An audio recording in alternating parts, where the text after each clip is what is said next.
Here I have Motorola Moto E22i, and today I'm going to show you how to enter boot mode on this device.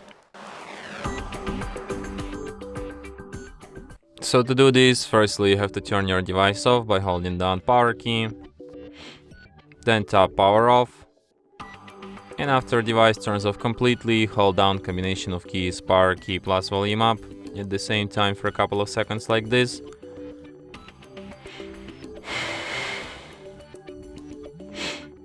And after that you will end up in a boot mode. So here at the boot mode you can use volume keys to navigate and power key to select, and you have such options as normal, recovery mode and power off.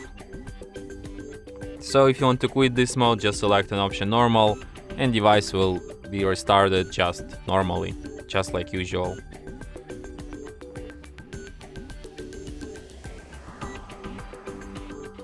And that's it.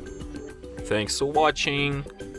If you find this tutorial useful, don't forget to hit that like button and subscribe to our channel.